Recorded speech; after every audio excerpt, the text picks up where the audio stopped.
Hello my dear students, तो कैसे हैं आप लोग। जी हाँ, माई सेल्फ प्रोफेसर जय दर्जी आ गया हूँ मैं आज आपके लिए एक और नया सब्जेक्ट लेके, जो है auditing 1। Yes, FY BCom semester 1 के अंदर हमें ये सब्जेक्ट आने वाला है, जो है ऑडिटिंग 1। इसे हम अच्छे से करने वाले हैं। बिल्कुल ऑडिटिंग 1 यहाँ पे मैं आपको करवाने वाला हूँ हेमल सर की यूट्यूब के चैनल के माध्यम से, हेमल सर के एप्लीकेशन के माध्यम से पूरा का पूरा सब्जेक्ट आपको जय सर यहाँ करवाने वाले हैं। आपको नोट्स तक प्रोवाइड हो जाएगी। यहाँ पे पूरा ऑडिटिंग हम देखने वाले हैं। तो आइए दोस्तों शुरू करते हैं ऑडिटिंग। ठीक है, FY BEF FY BCom syllabus एक बार देख लेते हैं क्या क्या है।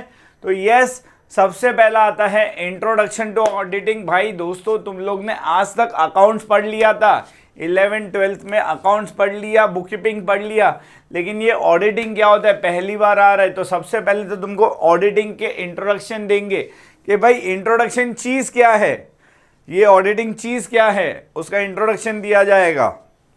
उसके बाद आप लोगों को उसके प्रिंसिपल्स बताए जाएंगे। कोई भी काम करने के लिए एक संविधान फॉलो करना पड़ता है, एक मैनर होता है, वो मैनर के अंदर वो काम करना पड़ता है। तो उसके लिए एक तरीके से काम करने के लिए उसके प्रिंसिपल्स होते हैं। तो हम लोग इसके अंदर वो प्रिंसिपल्स करने वाले हैं। टाइप्स ऑफ ऑडिट पढ़ने वाले, अलग अलग तरह के ऑडिट होते हैं। अकाउंट्स में ऑडिट होते हैं, स्टैट्यूटरी ऑडिट होते हैं, ऐसे बहुत सारे कंटिन्यूस, कॉन्करेंट, ठीक है, सोशल ऑडिट, CSR ऑडिट करके बहुत सारे टाइप के डिफरेंट ऑडिट्स होते हैं। तो वो हम यहाँ पे यूनिट 2 में पढ़ेंगे। यूनिट 3 हमको बताने वाला है कि प्रोसीजर क्या होता है, कि हम लोग क्यों ऑडिट कर रहे हैं, ऑडिट स्टार्ट करने से पहले क्या क्या प्रिपरेशन करना होता है, ऑडिट करते हो क्या क्या चीज़ों का ध्यान रखना होता है।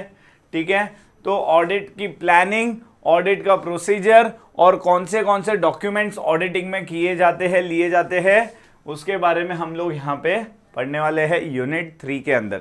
देखो दोस्तों, ऐसा तो लग रहा है कि बहुत छोटे यूनिट्स है, लेकिन जब एक बार हम लोग पढ़ने जाएंगे ना डिटेल में, तो बहुत ही इंटरेस्टिंग सा सब्जेक्ट है, बहुत ही मज़ेदार सा सब्जेक्ट है, बहुत अच्छा लगने वाला है। ठीक है, फिर आता है ऑडिट प्लानिंग। हम प्लान करेंगे, प्रोसीजर क्या है, डॉक्यूमेंटेशन क्या है, ऑडिट वर्किंग पेपर्स। भाई वर्किंग पेपर्स होते हैं, ठीक है, जब हम लोग ऑडिटिंग कर रहे हैं ना, तो उसके वर्किंग पेपर्स बनाने पड़ते हैं आप लोग को एज अ डॉक्यूमेंटेशन प्रूफ रखने के लिए।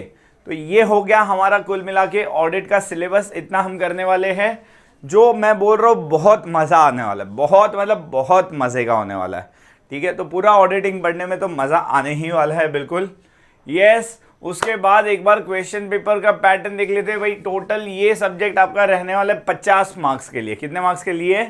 50 मार्क के लिए। ठीक है, उसमें फॉर्मेट कुछ इस तरह रहेगा कि question number 1 15 marks, question number 2 15 marks, question number 3 15 marks. लेकिन हमको सारे नहीं अटेम्प्ट करने, इसमें से 2 ही अटेम्प्ट करने होते हैं। ठीक है, equal weightage is to be given to all the modules. ऐसा कुछ नहीं है कि ये मॉड्यूल इतने मार्क्स का रहेगा, ये मॉड्यूल इतने मार्क्स, नहीं, किसी भी मॉड्यूल में से कोई भी क्वेश्चन आ सकता है। अभी ये 15-15 के 3 जो क्वेश्चन दिए ना, वो 15 मार्क का आपका एक क्वेश्चन नहीं रहेगा। जनरली ऐसा होता है, उसको बाइफरकेट करते हैं 7 मार्क 8 मार्क के क्वेश्चन के अंदर। ठीक है, तो 7 मार्क का एक क्वेश्चन रहेगा, दूसरा क्वेश्चन 8 मार्क का, तो 7 और 8 15। तो यहाँ पे 2 क्वेश्चन, यहाँ 2 क्वेश्चन, यहाँ 2 क्वेश्चन, तो टोटल 6 क्वेश्चन, उसमें से 4 क्वेश्चन आपको लिखने रहेंगे। ठीक है, equal weightage is to be given to all the modules. 15 marks question में भी सब डिवाइडेड 8 और 7 मार्क में कर सकते हैं, या 10 और 5 में भी कर सकते हैं, या 5-5 के 3 भी कर सकते हैं। वो यूनिवर्सिटी वालों को डिसाइड करने दो, बट मोस्टली आपको आएगा 8 और 7 मार्क के लिए। ठीक है, उसके बाद इंटरनल ऑप्शंस भी दिए जाते हैं बहुत बार, बट ऐसा कंपलसरी नहीं है, पूरा यूनिवर्सिटी का डिसीजन है कि उनको अंदर आपको ऑप्शन देना है, और देना है 7 मार्क का एक क्वेश्चन और 7 मार्क का एक क्वेश्चन, 8 मार्क का एक क्वेश्चन और 8 मार्क का एक और क्वेश्चन। तो ऐसे और का ऑप्शन बहुत बार मिलता है। इंटरनल ऑप्शन आप लोग के नसीब के ऊपर है, यूनिवर्सिटी की इच्छा है तो आपको दे दिया, नहीं है तो नहीं दिया। Use of simple calculator is allowed, लेकिन ऑडिटिंग में जनरली अपने को इसके अंदर तो ज़रूरत नहीं पड़ने वाली है। Whenever possible, more importance is given to the practical problems, क्योंकि उसमें मार्क्स ज़्यादा मिलते हैं। कंटिन्यूस इवैल्यूएशन, देखो अभी ये यहाँ पे जो है ना, अपने को जो 50 मार्क्स है, तो 30 मार्क तो हमको रिटर्न पेपर के थ्रू मिल गए, लेकिन जो 20 मार्क्स है वो कहाँ से मिलेंगे, तो वो अपने इंटरनल कॉलेज के हाथ में होते हैं। ठीक है, तो उसके लिए वो लोग क्लास टेस्ट लेते हैं during the lectures. It can be physical और ऑनलाइन मोड, कोई भी हो सकता है।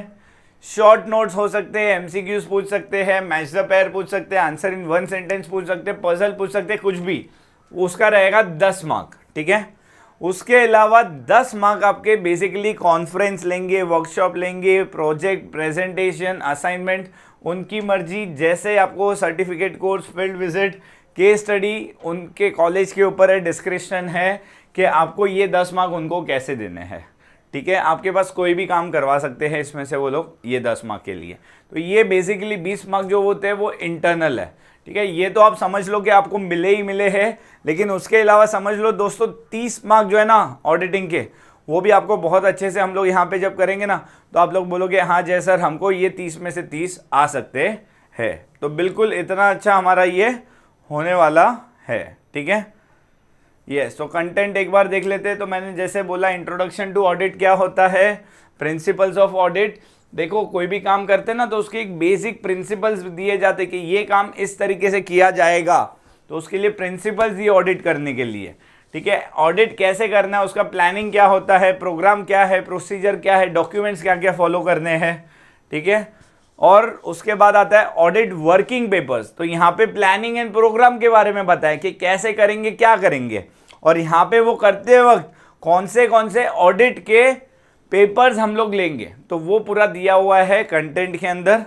तो बहुत मज़े का सब्जेक्ट है, बहुत इजी सब्जेक्ट है, समझ लो अपने पॉकेट के मार्क्स है इसके अंदर। ठीक है, थोड़ा थियरी ज़्यादा होता है, प्रैक्टिकल ऑडिट का मतलब बिल्कुल ज़्यादा प्रैक्टिकल नहीं है। तो कुछ चीज़ें अपन समझेंगे, जिनको थोड़ा ऐसा लॉ वॉ पढ़ने में थोड़ा बहुत ऐसा मज़ा आता है ना, टर्मिनोलॉजीज़, उसको ये सब्जेक्ट पढ़ने को बहुत ही ज़्यादा मज़ा आने वाला है। तो यस माय डियर स्टूडेंट्स, बिल्कुल हम लोग FY BCom FY PAF का ऑडिट डिटेल में करने वाले हैं। तो अगर ये वीडियो अच्छी लगी हो तो लाइक करो, शेयर करो, सब्सक्राइब करो, अपने सारे फ्रेंड्स को बोल दो कि भाई हेमल सर की चैनल पे जय सर आ गए हैं आपको ऑडिट पढ़ाने के लिए। Thank you so much my dear student.